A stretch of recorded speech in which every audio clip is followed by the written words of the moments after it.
Tuketi.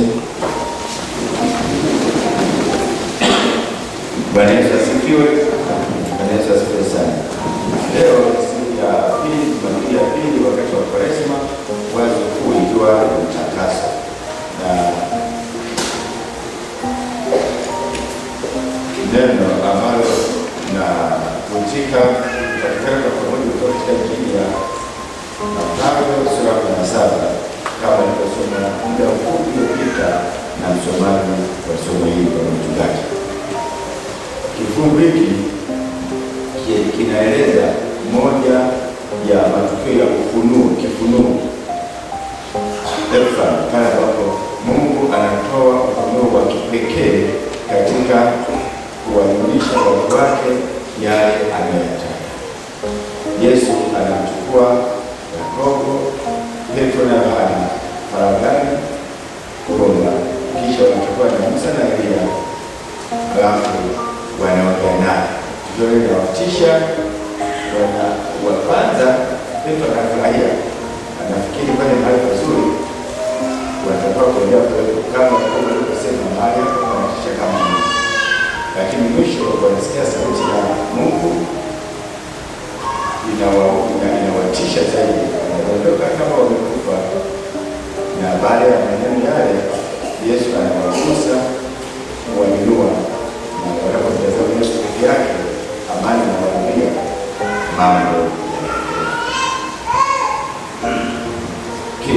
Mazingira ya kifungu hiki unaweza kuyapata sura tu inayotangulia kidogo. Ukianza mstari wa 21 katika sura 15 tunasoma, tangu wakati wa Yesu alianza kuwaonya wanafunzi wake ya kwamba imempasa kwenda Yerusalemu na kupata mateso mengi kwa wazee na wakuu wa makuhani na waandishi na kuuawa na kufa siku ya tatu. Anasema Petro akamchukua akaanza kumkemea akisema, hasha gani, hayo hayatakupata. Akageuka akamwambia Petro, nenda nyuma yangu Shetani, ukipazwa kwangu, maana huyawazi yaliyo ya Mungu bali wanadamu.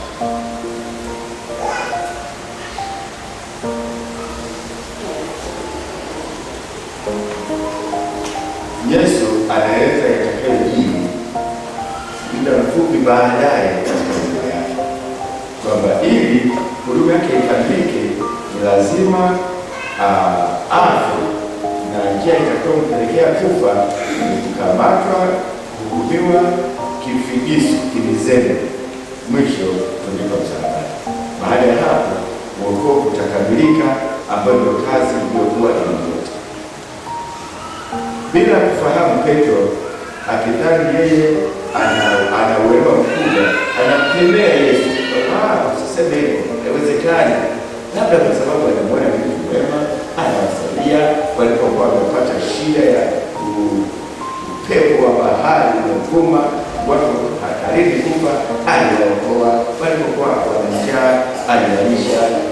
Walipokuwa wameshindwa, basi alikemea pepo kuwasaidia na mambo kadhaa wa kadha, labda kwa sababu wanapenda, lakini pia labda kwa kutofahamu, kwa sababu wanadhani Yesu anataka kudumu pale na wao ndio mzunguko wake wa ndani kama walinzi, komando atakaomlinda asipate madhara yote, ili aendelee kuwepo na wenyewe waendelee kufaidika. Lakini labda kwa sababu Shetani alimuingia kwenye Yesu, Shetani ili alifanye kana kwamba anamhurumia Yesu, aone kwamba kweli kumwema kwangu, alafu apige mapenzi yake, kwa sababu kama singekwenda kukamata, basi leo usingekuwa na kweli. Ukovu wetu unatokana na kitu pale msalabani. Sasa katika mazingira haya Yesu anaamua kwa watu watatu. Anasema baada ya siku 6 Yesu akawatwaa Petro, Yakobo na Yohana nduguye, akaweta juu ya mlima mrefu Pagani. Kuna wakati Yesu alishasema nabii hana heshima kwao, na ndio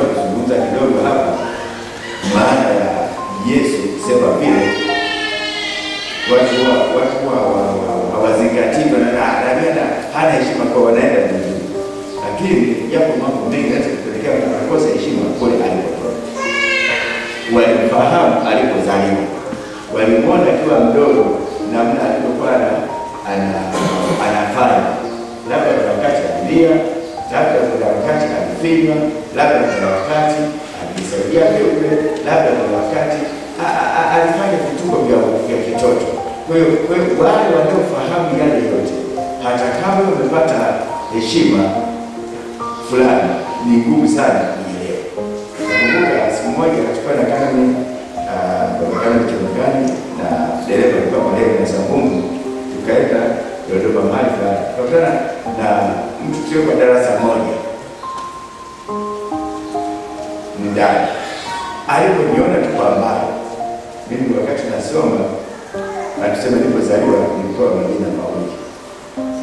Inasadikiwa nizaliwa siku ya Alhamisi, kwa hiyo kanaitwa Hamisi. Lakini mama alikuwa nenda kliniki, nikazaliwa njiani, kwa wakati ni safari, kanaitwa Msafiri. Haya majina kwa nimepewa na wazazi wangu. Baadaye nilikuja nikaamua kubatizwa Yesu, nibatiza mwenyewe. Na nikienda nyumbani wanaweza kuita Msafiri au kwa sababu nilibatizwa nikiwa mtu mzima, ni darasa la 5, niliandikisha kule shuleni cheti cha darasa la 7, chuo cha walimu kimeandikwa Hamisi, kwa hiyo lazimika kuwapo kwa Bwana. Niliona anaonekana kama Msimo Joseph, ili hata pasipoti yake sio na cheti ya dogo zangu zote.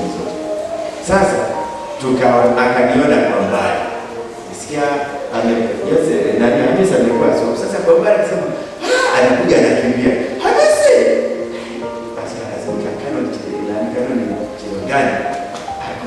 na yeye ilikuwa kule karibu kabisa, ukivuka pale Martin Complex unakwenda unaacha hiyo barabara inayoelekea kwa Waziri Mkuu. Sasa maeneo fulani anataka kuja kwenye haki, kwa sababu tulikuwa darasa moja, so tangu darasa la kwanza mpaka la 7. Kwa hiyo inabidi kale tunaweza kwamba hebu subiri kwanza, kwa sababu dada alifika, lakini akasubirishwa kwa sababu mtu mzima anamwambia, akasema sawa. Sasa hebu tulikuwa darasa moja, hebu ndio tulikuwa darasa moja, kwa nataka kueleza mambo mbalimbali hapo, labda wakati tulikuwa vijana watoto, alilazimika apewe ushauri na bakakana ili angalau atulie. Ingawa kwa kweli nilimwona usoni alipita. Sasa kwani shida iko wapi? Wale wanaofahamu tangu zamani wanajaribu kukumbuka ilipokuwaga kuliko ulivyo sasa. Kwa hiyo Yesu akasema nabii hawezi kupata faida, hawezi kupata heshima kwao, na ndivyo sasa inavyotokea kwa Bwana Yesu. Petro anamkemea kwa sababu kwa umri Petro ni mkubwa kuliko Yesu, kwa umri wa kuzaliwa. Ndio aliyekuwa mkubwa kuliko katika mbele watu 13, yaani wanafunzi 12 pamoja na Yesu wa 13, mwalimu wao aliyekuwa na umri mkubwa wa kuzaliwa ni Petro. Kwa hiyo yeye anaanza kusema Bwana, sisi tulikuona sasa, na leo Bwana unasema kwamba utakufa, kwani sisi watu wazima hatufa? Akasema na kuhakikisha mimi nikiwepo uweze kutangulia. Lakini sasa ukiangalia, ukisoma katikati ya mistari, ni kama Petro anamlaumu Yesu, anaona ni kama hasemi kimantiki. Kwa nini unataka kujitumbukiza katika mazingira magumu hadi kuhatisha maisha yako? Ni kama utukoseshe yale tunayotaka.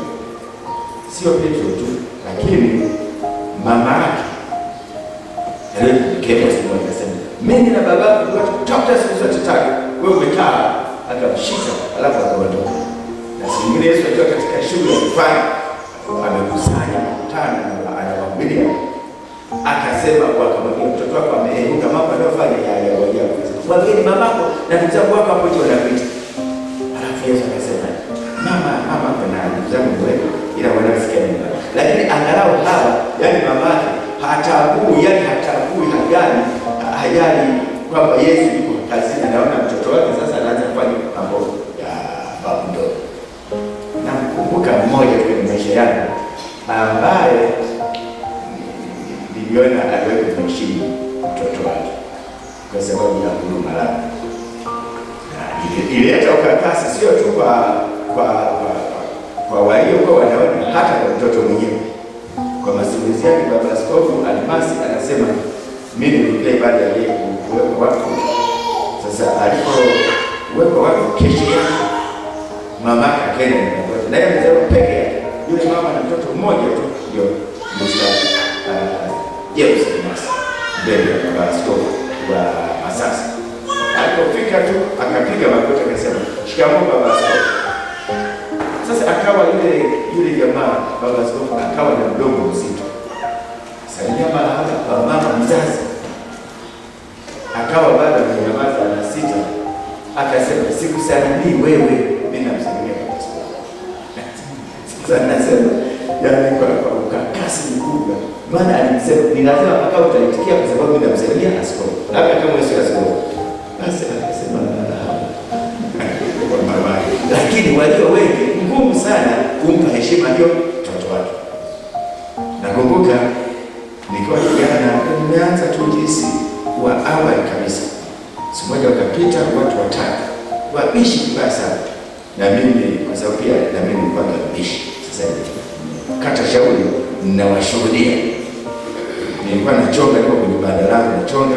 Baadaye kaja tunaposhuhudia pale wanabisha na waeleza wanakaribia kukwama kwa hoja, akaja kakaangu kabisa, babake kina Dani na kina Sara, akasema, bwana mdogo, usidanganye wenzako. Ndio kuchukua hiyo picha, akasema, wewe kumbuka kaka, yaani kuna kaka yetu mtoto baba mkuu, walikuwa makatekisi wa enzi hizo waliokuwa wamepokea ule uamsho wa Afrika Mashariki. Akawa yuko moto. Siku moja baba anasema, usimwone kaka yenu, yaani enzi hizo ukimwambia mletee kijinga niwashie sigara anataka kulia, lakini ukathubutu kaweka pombe kwenye chombo chake anachojua maji, anakiosha kidogo kitoboke. Lakini leo tunakunywa wote pombe. Sasa kwa ndio fimbo ya kupigia ile kinani tu anakumbusha. Sasa kaka anasema, wewe unakumbuka kabisa kaka yako Robert, mambo yako wapi? Sidanganye watu bwana. Nimeongea hata sipenda na nilichokuwa nikifanya. Wale wakaona kwamba kaka ndio msema kweli, amesema kitu cha kweli. Kwa hiyo wale uliokuwa pamoja ni kazi sana kukuchukulia kama ulivyo kwa wakati huu. Wanataka kutazama ilivyokuwa zamani. Kwa hiyo Mariamu anaona nilimzaa mimi, mwanangu kabisa wa tumbo langu. Na nimzaa sema kwa wewe kweli ni mkubwa kwake, lakini kuna wale wa ndugu zake kama kina Yakobo na Yohana ni ndugu katika ukoo. Wao ni watoto wa wanawake wote. Mama Yakobo na Yohana ni ndugu wa damu na Mariamu mamake Yesu. Ndio maana katika Marko 10:39 na au Mathayo 22 sijui lakini sema hapa sasa, kusema hii Marko 10:39 ni Yakobo na Yohana wakamwendea Yesu, wakamnyongea tu bila kupiga pini, kwamba bro, naomba Bwana utakapoenda katika ufalme wako, soma useme tunaona unaeleza, tunaomba basi agiza mmoja mkono wako wa kushoto, mmoja mkono wako wa kuume. Hawakuishia hapa, lakini injili ya Mathayo inanukuu sio wale vijana Yakobo na Yohana, ila walikuwa ni mama yake ambaye ni mama mdogo, mama mkuu, maana ni ndugu wa damu wa Maria mama yake Yesu. Kwamba sema, mwanangu, agiza hawa ndugu zako watakapokwenda kwenye mamlaka yako, basi mmoja wewe huku, mmoja wewe huku. Anataka kumwambia kama mama, mimi na mamako ni mtu na dada yake. Kwa hiyo kitendo hiki kinamsukuma Yesu anapotaka kuimarisha ujumbe wake kwa hao aliochagua kama mitume, ni lazima awe na jambo nao. Kwa hiyo akawachukua faragani Petro, Yakobo na Yohana. Baadaye Petro alifikirika kama mtume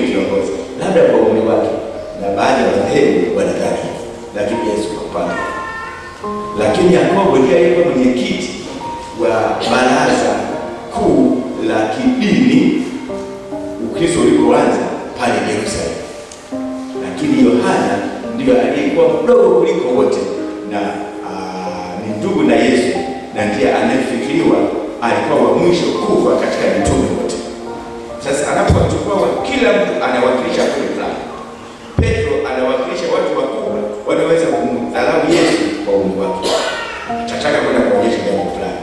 Yakobo kama ambaye atakuwa msimamizi wa kanisa hapo Yerusalemu, maana Petro aliondoka mapema, lakini Yohana kama atakaye dumu kwa muda mrefu kuishi, ila ni ndugu na kila muda alideka. Siku ya mwisho kabisa yeye alikuwa amelala kifuani mwa Yesu. Mpaka mtu akalala. Huyu naye vipi? Mbona umeshasema nichukue kwa zangu? Na mbona yuko hapa? Kama nisogeza akasema kwa shida yako ni nini? Wewe ndio chukua kwa zangu. Akasema kama nataka wewe asifu na mimi baadaye nitakapotoka ishi mbele kwa wewe, kitu gani kinakusibu? Fanya kile. Ni kama sema fanya hicho kwa Yesu. Sasa anapowaita hawa anasema alipowaita faragani, ndipo akageuka sura mbele yao, uso wake ukang'aa kama jua, mavazi yake yakawa meupe kama nuru.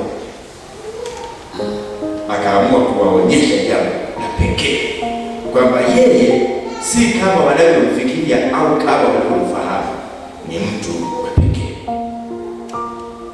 Kugeuka kitu ambacho wao hawakukiweza ni jambo la pekee, ni jambo kubwa la kuonyesha mimi si wa mchezo, mimi si mtu maarufu tu, mimi ni tofauti na ninyi. Na alipomaliza tukio la yeye kugeuka, maana aligeuza yeye kama Mungu anaweza kufanya chochote, ndipo mstari wa 5 anasema, na tazama wakatokewa na Musa na Elia wakizungumza naye. Kutokea kwa Musa na Elia ilikuwa kuwathibitishia, maana Wayahudi walimbeza Yesu. Si kama nakumbuka nilivyosema, Petro akawaambia wazee wenzake, jamani ile dogo sio. Yakobo na Yohana watawaambia ndugu zao, mama mdogo yule mwanao kitu kingine, kwa sababu walikuwa wakimbeza, ila walikuwa wanamheshimu Musa na Elia. Walimheshimu kila kazi, kwamba kama mimi alikuwa na Musa, kwa Musa ndiye ambaye wewe wao wanamheshimu. Sasa kama wanamheshimu, mimi nitawaita watakuja mara moja kule walikokuwa wamekaa. Wanafika pale Yakobo, Musa na Elia, watu maarufu katika jamii ya Kiisraeli. Musa ndio aliyeongea kwa mara ya kwanza ana kwa ana na Mungu katika kijiti kinachoteketea hakiwaki moto. Kilichokuwa kinawaka moto hakiteketea.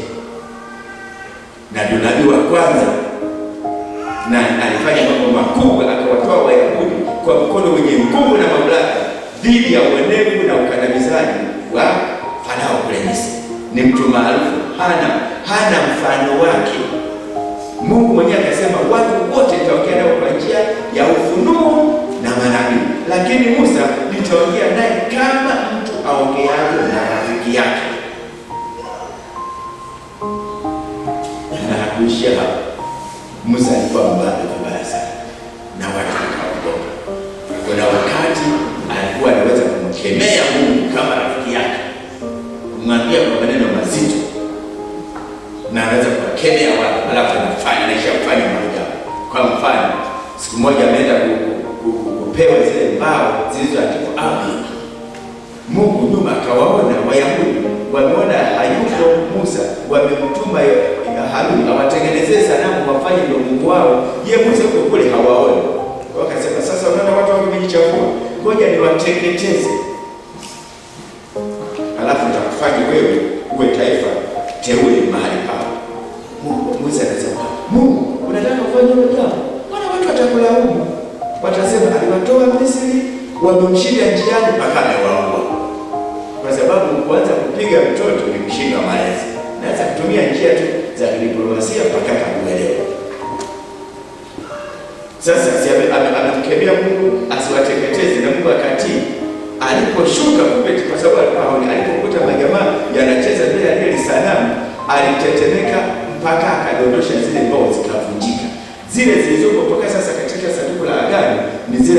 aliandika mwenyewe kwa kuelekezwa na Mungu, sio zile alizokuwa ameziandika Mungu akabadilika katika mlima Sinai.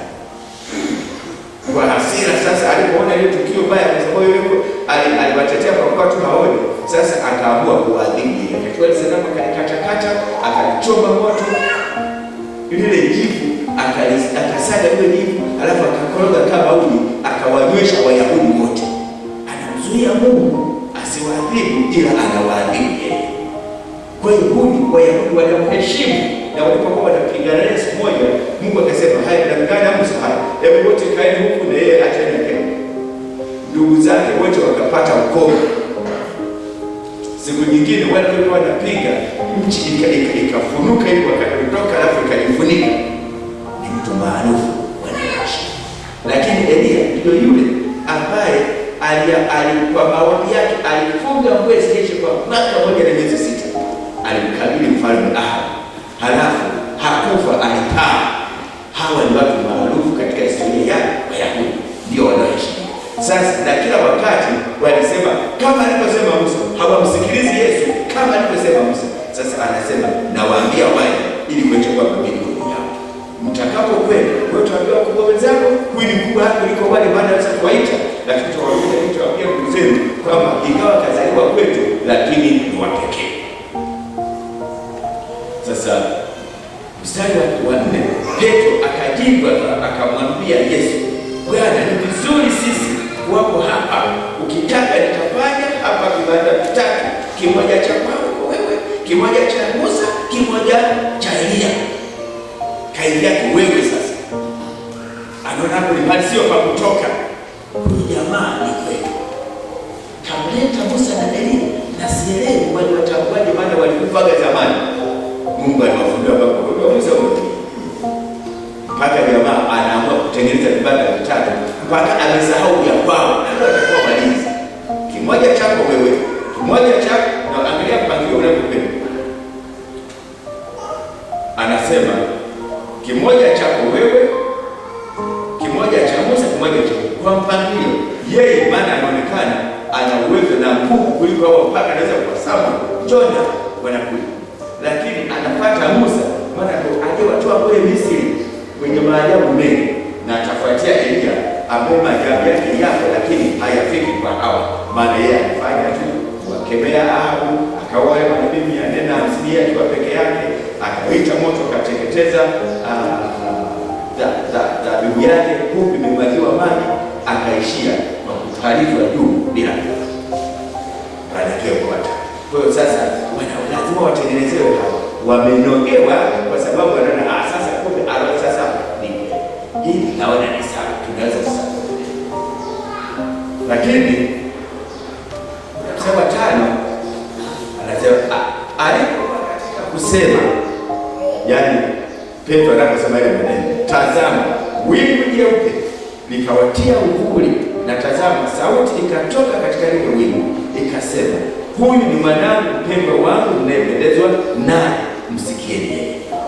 Sababu ya ufunuo ule wa Mungu kwa mwanawe wa pekee Yesu Kristo, Mungu Mwana, Immanueli, Mungu pamoja nasi, ni ili kumtambulisha kwa wazi. Huyu usifikiri anafanya maajabu kama alivyofanyaga akina Musa, kama alivyofanyaga akina Elia, kama alivyofanya Henoko, ndiye alikuwa mtu wa kwanza kupaa, kama alivyofanya Yoshua kusimamisha jua angalau ikawa mchana kwa masaa 24. Sio anafanya maajabu kwa kuwezeshwa kama hao, ila huyu ana nafasi ya pekee. Ni mwanangu mpendwa wangu ninayependezwa naye. Sasa kuanzia sasa usikieni yeye. Hakuna cha mama ndio babake anaonekana kwa kupotea. Na wengine tunasali sana, tunamuomba Mariamu, tunaona mara ni babake akimwamuru tu, bwana atafanya na anaweza kujua kwa mama sasa kubali tu. Kwa hiyo ndio maana tunasali sana, eti tumwambie Mariamu mwambie. Ni sala nzuri na maneno mazuri, ila haina uthibitisho wa kimaandiko. Kwa hiyo ni batili.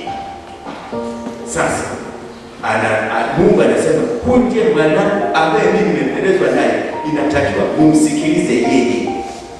Ameibeza ile sauti ya Mariamu aliyowaambia wale watu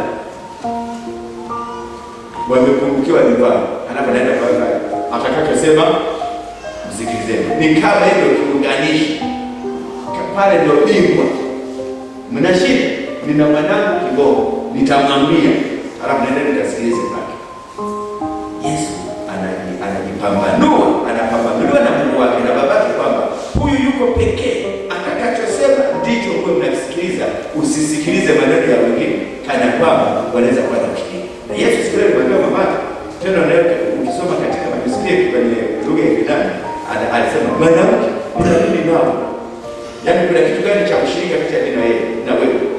Sio mama alikuwa ananiweka kando na aitimisha siku yake ya kufa, akasema kwamba mama, tazama mwana wewe, mwana tazama mama, ninyi ndio mko sawa, mimi ni mtu wa pekee. Kwa hiyo anasema huyu mwanangu mpendwa, ninayependezwa naye, msikieni. Mwana wa pekee, na sisi tunajiita Mungu ni baba, ni watoto tunayeasiliwa, kwa sababu Yesu anatufanya tupate sifa ya kuwa watoto wake. Ni kama binti unayeolewa katika ukoo fulani, baadaye nawe unakuwa mtoto katika familia hii. Ni kama kijana unayeolewa katika ukoo fulani, katika ile ukoo sasa hata wewe unakuwa ni mtoto. Ukikuta rasilimali za familia zinaathirika, unayo haki ya kusimamia, lakini kabla ya hapo usingepata. Kwa hiyo huyu ni wa pekee. Wengine hata wakija wakijinasibu kusema kwamba ni baba yao, ni kwa sababu ya kumbana mtoto wake. Huyu ndiye mwanangu mpendwa, ninayependezwa naye, msikieni yeye. Na wale wanafunzi waliposikia yale maneno, walianguka kifurifuri, wakaogopa sana. Mara zote ufunuo wa pekee unapojitokeza, watu huwa wanaogopa na kutishia. Ukiona katika maisha yako ya Ukristo tangu unaanza mpaka leo, hakuna siku umekutana na tukio la ajabu la kiroho ambalo lilikutisha, bado hujafika mahali penyewe. Wote, Musa alipokutana na Mungu aliogopa. Mstari wa 8 sura ya 3 anasema akaogopa, akaficha uso wake. Wayahudi walipotaka kuonana na Mungu ili kwa nini Musa asikie peke yake, akasema wazunguke mlima wa Nebo, mlima Sinai. Walisema tunaomba awe anasema na wewe, atukosee maneno, wewe ndio tuamini. Elia alipokutana na Mungu katika Isaya sura ya 6 alisema ole wangu mimi ni mchafu na mdomo wangu ni mchafu, ndio nimemwona Mungu. Kila unapokutana na Mungu katika ufunuo wa pekee, lazima kuna kitisho, na baada ya hapo Mungu anaita. Kwa hiyo wakaogopa, wakaondoka kifurifuri kama wamesema kama wafu. Watu wanapenda kurudikia, kushadaria, shamra.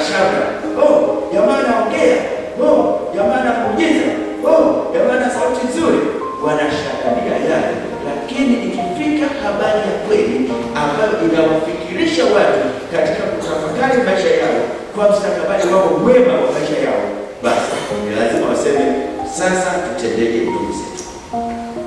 Ikiwa kwa namna moja ama nyingine tumesikiliza mahubiri kama burudani muda wote, yaani tunayofikiria yametupendeza, na mengine tumeyadharau kwa sababu hayajakidhi viwango, na mengine tumeyaignore kwa sababu tunadhani wanatusema, basi hatutakutana. Kwa hivyo Mungu anawajua hawa wako na Yesu, lakini hawajamwamini kivile, yaani hawajajiachia kwake kivile, kwa kwamba yeye yuko juu kwa wao chini. Wanasema ngoja tuone, tatu tulani. Ndio maana pamoja na Yesu kuishi na Petro karibu kwa miaka 5, Petro anaweza kuwa na ujasiri wa kumkemea Yesu. Hapana, useme hivi, mpaka alipokemewa kwa Mungu, rudi nyuma ya Shetani. Ndio maana Mariamu pamoja na kuwa na Yesu miaka 30 kabla aanze huduma, amemfikiri ni mtoto wake kabisa, hana connection na wengine. Hata kama kabla ya kutunga mimba aliambiwa huyo mtoto atakuwa wa namna gani. Kadhalika kwa Yakobo na Yohana, kwa sababu wako ndugu wakubwa. Sasa hapa anawaambia huyu ndiye mwanangu mpendwa, nipendwa, msikieni. Wanatishika ule utisho wa kuwaonyesha kile alivyo Bwana Yesu katika ujumla wake. Sasa wakawatabana na mwisho, Biblia inasema Yesu akaja akawagusa, akasema inukeni wala msiogope. Ni kama alivyowaambia siku alipokuwa wamebabaishwa na ile dhoruba ya baharini, akasema ni mimi, msiogope. Na Biblia inasema walipoinua macho yao wasione mtu ila Yesu. Basi amani ikawadia. Ndugu zangu, leo wazo kuu la utakaso, anayefanya utakaso ni Mungu peke yake. Utakaso uliokuwa unafanyiwa Wayahudi, vijana wa kiume, ilikuwa ni lazima watahiriwe, washushe mkono sweta. Kuna maumivu. Hakuna utakaso usioendana na maumivu. Nikijaribu kuluni mambo yote yasiyofaa na kwa sababu yameshikamana na mimi, lazima kuwe na maumivu. Huwezi kuacha dhambi usihisi maumivu. Kwa hiyo Yesu anapoamua kuwakurulia hao halafu kisha awatakase, Elia aliletewa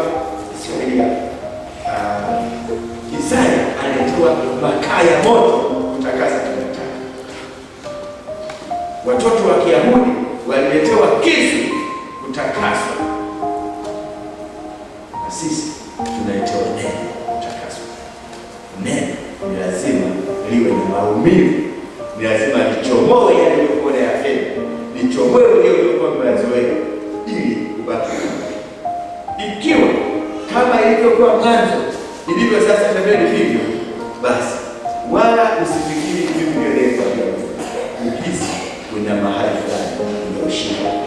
Mungu wetu ni mwema, anataka kututakasa, lakini anatutakasa katika ufunuo wa pekee. Siku nilipokata shauri ni siku ambapo nilitetemeka nikifikiri na kufa peke yake. Siku kama saa 3 za usiku hivi, tarehe 26 mwezi wa 3 mwaka 2016, na ilikuwa siku ya pekee, na niliandika na ujumbe nikimtaarifu kakangu alikuwa kilabuni, atakapokuja atakuta nimekufa, asidhani nimerogwa, ila kwa kuwa nimekosea Mungu. Mpaka kufikia kiasi hicho, Mungu wetu anataka kututakasa, ni lazima atutenganishe na mazoea yetu ya kawaida. Sasa kutakuwa kuna maumivu, lakini maumivu yanayoleta uponyaji wa kudumu. Je, umekutana na Mungu na umekutana katika hali yako? Je, ulitishika au umeona kawaida? Na mimi nimwambia mara nyingi, hii wala siwezi kupepesa macho na sitatangua au mara wakati mwingine wanasema baba askofu anasema hivi, wewe unasema bwana sasa sitaki kusikia, siwezi utaki usikia, utakuwa unaning'inia hata uelewe, unasema nimekuwa hata uelewe kwa kupejewa katika nini. Lazima tumjue Mungu katika uhalisia wake, tupate imani iliyojengwa katika tunachokifahamu, ili hata kama utakuja upepo usikumoe, maana tunaelewa tunachokiamini, sio kwa sababu tuko kwa kuwa tunajikuta tuko. Mimi sio Mkristo kwa sababu nimezaliwa Mkristo na bahati hiyo isiyo rafiki au vyovyote vile. Mimi nitatakatifu sio Kristo. Kristo nimepata kwa njia nyingine na kumbukumbu ngumu siku nilipobadilika chakula na kunywa chakula, kwa sababu niliacha ng'ombe washinde zizini kwa kuwa nilikuwa nimeachiwa nichunge vile nikaenda zangu. Sasa wengine tumepata nafuu, baba ni Kristo, mama ni Kristo, unazaliwa tu siku ya 6 wanakuleta madhabahuni kuja kushukuru, unaunganishwa na Mungu. Labda umekuwa Mkristo kwa sababu wazazi wa Kristo, lakini lazima ukute ufunuo wa pekee ambapo Mungu anakutana nawe kipekee, aondoe yale mawazo uliokuwa unayafikiri kule nyuma, ili mtazame Yesu pekee. Ni lazima tutazame Yesu pekee, ndipo amani yetu itakurudia. Wakati tunawatazama watu, tunawatazama wahubiri wakubwa, wanasema wahubiri wakubwa wenye majina yao, na tangazo nasema kwamba njoo upokee muujiza wako, unaenda pale kupokea muujiza wako. Labda muujiza wako kweli, labda muujiza feki, lakini angalau wametisha na wamepata majina makubwa. Labda tunasikiza wahubiri ambao ni watu wa vijembe. Ukisikia mtu anawapiga vijembe wengine, sasa awe ndio sawa, waambie hakuna neno la Mungu lililowahi kutokea watu wa kulisikia na kulielewa kwa usahihi, halafu kasema waambie. Ukiona unafikiri waambie, wewe umevia kiroho. Kila siku ndio lazima alini fikirisha mimi mwenyewe kwamba nitendeje sasa kwanza. Na baada ya kumshika walisia, Yesu anawagusa wale zile viwembe zilizokuwa zimepita. Alikuwa anawataka kuwatisha, anataka kuwaonyesha mlikuwa mmeshika penginepo ukweli wenyewe. Sasa kuanzia sasa, si mmesikia wenyewe, mtakuwa mmemsikiliza. Kutoka siku ile sasa wakafuata kwa matumaini makubwa, lakini heshima na adabu ya kutosha kwamba Yesu ndiye Mungu wao. Hawatajenga mafundisho, hawatajenga ufahamu wao katika vitu wanavyovijisikia. Tunaitwa leo katika utakaso tujenge ufahamu wetu na imani yetu katika Yesu. Lazima tumtazame Yesu pekee. Wengine wanaotazama na vitu vingine, mchungaji akihama naye anasema kusali. Wewe unasali mtu? Wewe ni nani? Unawezaje kumsali mtu?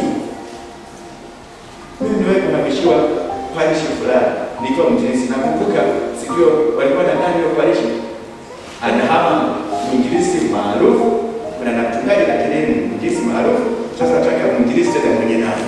Nilikuwa nachonga mimeza hapa, nichonga mimeza kadhaa vile nikakula umaki. Nimetoa na baba hiyo kazi. Sasa wakaniita makanani walikuwa wanne tu. Kanani Chirogani, kanani marehemu kanani Chiriko, kanani Nyachiko na kanani Milegete. Wawili bado wapo wawili Mungu ameshawaita. Hapo kwenye ofisi. Wakaniuliza, unajua kutunga nyimbo? Nikasema sijui. Je, naweza kupiga gitaa? Nikasema siwezi. Wakacheka, wakasema toka nikapewa barua hata ndio parishi. Niliwaambia siwezi kutunga nyimbo lakini naweza kutunga. Hata sasa naweza kutunga nyimbo katika. Wezi kupiga gitaa sio gitaa hata kinanda napiga. Lakini wambia mimi sijui na siwezi kutunga. Nikasema kama wanataka wana jambo lao wafanye, sio kwa sababu mimi nasema. Basi nikapewa barua amini. Lakini kule wakasema kanako pia ni katoto kadogo. Mzee wa kanisa mmoja piga magoti kwa baba askofu, kama unatuambia mjisi wetu hata huyo asili apate kubaki na kanisa. Mimi basi na kikao kizito cha kupanga nyingi. Wakati mwingine tumetaka mwenge, tumetaka umbo la mtu, tumetaka mahadithi makubwa ya ajabu. Lakini sauti ya mtu ya simu inakuja ikitegemea tena nyororo na nyumbani. Elia alipokuwa anamkimbia Yezebeli mke wa Ahabu, alikwanza aliletewa upepo mkali unapurumisha miti, mawe, kila kitu. Baadaye kaja dhoruba, baadaye kaja moto unamuza kila kitu. Lakini pia sasa kwamba Mungu hakuwapa Mungu. Mwisho wa siku kaja sauti nyororo na Mungu akasema na Elia, unafanya nini hapa Elia? Tusikie sauti ya Mungu bila kujali vitisho, bila kuvutiwa na shabla, kwa sababu sauti ya Mungu inatoka kwa mwana wa Mungu kupeleka kwa watu wake aliowaagiza, halafu itutie moyo, tubadilike, tuwe safi siku ya mwisho tulivyo. Kwa maneno machache niwatie moyo kwa Mungu, utakaso haujikelele. Tusimame. Tunashukuru Mungu wetu kwa leo. Asante Baba kwa tena, naomba tusamehe yale ambayo tumeyaamini labda isivyotakikana, labda kwa tunafahamu, naomba tusamehe. Na inawezekana kwa sababu kila mtu ambaye amepewa nafasi ya kutoa maelezo kwa sababu ya kutokuelewa vizuri au kwa hofu au kwa namna yoyote, Mungu wetu ametimiza. Naomba tusamehe. Naomba msamaha kwa ajili ya kanisa hili. Kama kwa namna yoyote hii tumekuwepo kanisani tukiwa na mawazo kama ya Petro, mkubwa kuliko wengine, kama ya Yakobo na Yohana, wazaliwa kiundugu na Yesu. Kwa hiyo wangeweza kumwelekeza namna anataka kufanya, atakapokuwa amefika kwenye mamlaka yake, namna anataka kufanya, asiseme vibaya, anakemewa. Basi Mungu aelewe. Tupe uhakika wa neno lake, aelewe basi, halafu tujirekebishe kwa kadiri yake na sio tunakubali kukuza. Tunaelewa Mungu wetu na tunasihi kwa Yesu Kristo wetu. Amina.